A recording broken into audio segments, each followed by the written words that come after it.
BFM Business, BFM Patrimoine, la polémique. Nicolas Dose, bonjour. Bonjour. Comment garder plus longtemps les seniors en activité?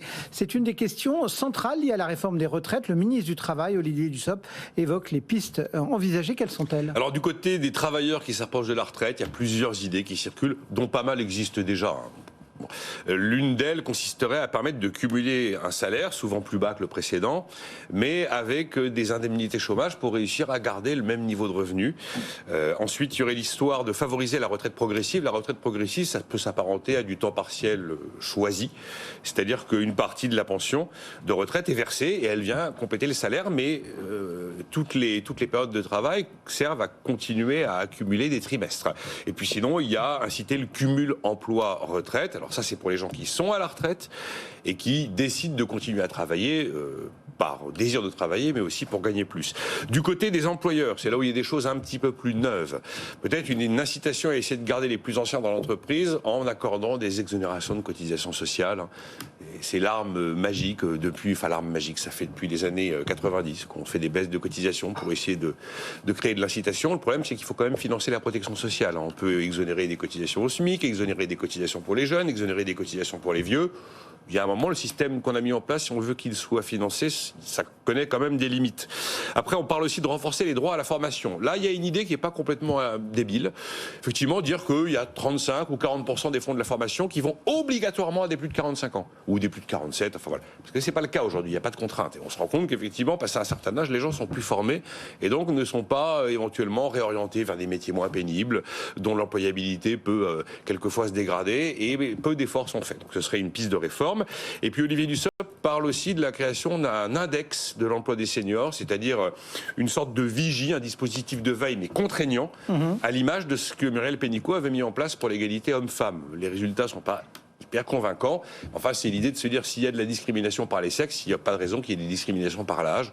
Voilà les pistes évoquées pour répondre à cette question qui est quand même une question centrale. C'est bien de réformer les retraites, mais encore faut-il qu'on réussisse à faire évoluer le marché du travail vers le haut. Si on recule l'âge de départ, ça a un effet sur l'activité des seniors? C'est la question centrale de la réforme qui va intervenir. Alors, ceux qui s'opposent à la réforme, pour eux, la messe est dite. C'est-à-dire à quoi bon modifier les bornes d'âge du système de retraite si de toute façon les salariés sont Kleenex à 55 ans? C'est pas la peine.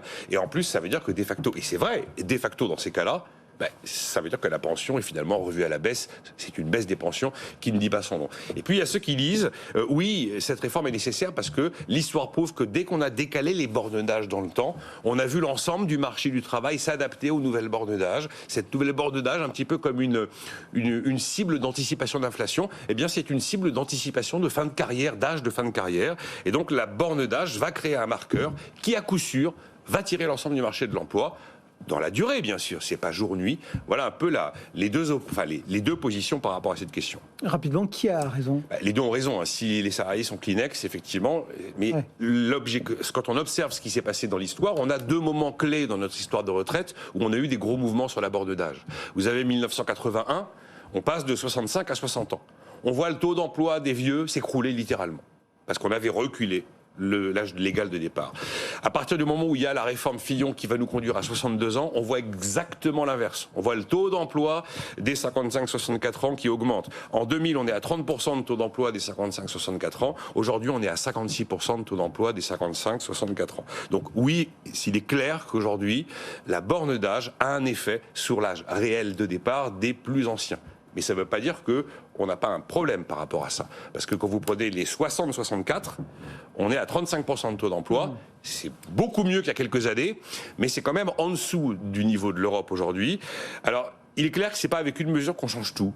C'est comme toujours, c'est un peu plus complexe et c'est pas manichéen et c'est un cocktail d'éléments qui fera que les choses évoluent. Il y a aussi une dimension culturelle, une dimension de les mentalités ont installé pendant des années l'histoire de l'après-retraite. On a eu beaucoup de mal à s'en sortir.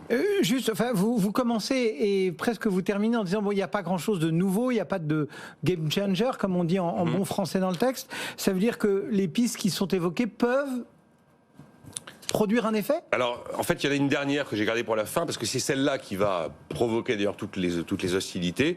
Olivier Dussopt dit, il y a un moment, il faut aussi falloir se poser une question sur un autre élément de réforme concernant cette fois-ci non pas les retraites, mais l'assurance chômage. Aujourd'hui, à 53 ans, vous n'êtes plus indemnisé 24 mois, mais vous êtes indemnisé 30 mois. Et à 55 ans, vous êtes indemnisé 36 mois. Ben, il dit 36 mois, c'est trop. C'est une zone de délestage, finalement, pour un chef d'entreprise. Bon, ben, tu vas partir, de toute façon, l'assurance chômage pour le relais. Pendant 3 ans.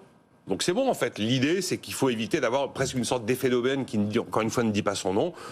Ou, dans certains cas, je dis bien, c'est l'assurance chômage qui va remplacer le salaire qu'on verse tous les mois à son salarié. Et donc, éviter d'alimenter cette idée que, on peut avoir des fins de carrière anticipées parce qu'on a finalement un système de filet de sécurité qui, derrière, permet d'amortir le choc. Donc ça va être l'élément de réforme qui, probablement, va faire le plus parler.